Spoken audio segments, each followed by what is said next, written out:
संविधान की आवश्यकता क्यों है? हमें किसी भी देश को सुचारू रूप से चलाने के लिए संविधान की आवश्यकता पड़ती है। संविधान कानून का एक महत्वपूर्ण दस्तावेज है जो सरकार को मूल संरचना और इसके कार्यों को निर्धारित करता है, जो सरकार के अंगों तथा नागरिकों के आधारभूत अधिकारों को परिभाषित तथा सीमांकित करता है। इसलिए हमें संविधान की आवश्यकता है।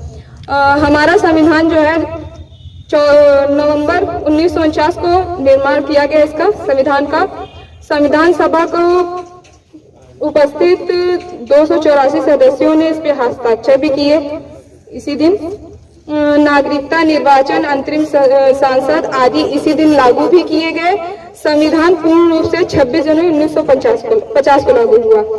संविधान निर्माण में कुल खर्च हमारे संविधान निर्माण में कुल खर्च 63,96,729 रुपए हुए थे। संविधान निर्माण में 2 वर्ष 11 माह 18 दिन लगे थे। जब संविधान हमारा बना तो 395 अनुच्छेद, 8 अनुसूचियां, 22 भाषा तथा 14 भाषाएं थी। लेकिन अब 465 अनुच्छेद, 12 अनुसूचियां, 25 भाग, 22 भाषाएं हैं। कोई ये नहीं कहता था कि मैं माइक पकड़ के बोलूंगा या मैं कुछ कहूंगा। मैं संविधान को जानता हूं, संविधान ने बोलने का अधिकार दिया है। ये सब देखते देखते सृष्टिवान ने कहा मैं भी कुछ कहूंगी आप लोगों के लिए, मैं भी कुछ बताना चाहती हूं आप लोगों के लिए। सृष्टिवान, यहाँ पे उपस्थित सभी लोगों को प्रणाम और हमारे आदरणीय अतिथिगण को कोटि कोटि नमन।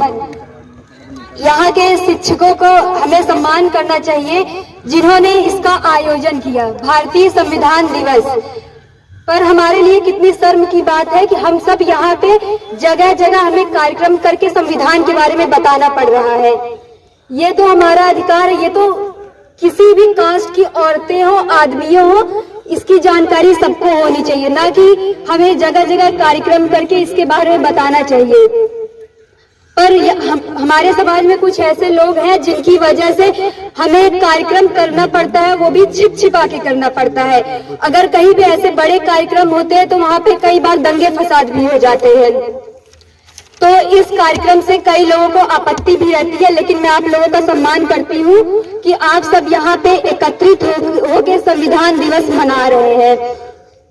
आप लोग का मैं आभार व्यक्त करती हूँ। इस संविधान को बनाने में बाबा भीमराव अम्बेडकर, ज्योतिराव फुले, सावित्रीबाई फुले, ज्योतिराव फुले, इन सब ने अपनी पूरी जिंदगी लगा दी इसको बनाने में। सावित्रीबाई फुले वो प्रथम ऐसी महिला थी जिन्होंने औरतों के लिए स्कूल खोले, चाहे वो किसी भी कास्ट की औरत हो, चाहे वो जनरल कास्ट की हो, SC, ST, OBC, किसी भी कास्ट को हो। इसीलिए सारी औरतें चाहे वो जिस कास्ट की हो, हमें उनका सम्मान करना चाहिए कि उन्होंने हमारे लिए स्कूल खोले, हमें पढ़ने के लिए दिलाया। सबसे पहला स्कूल उन्होंने ही हमारे लिए खोला था।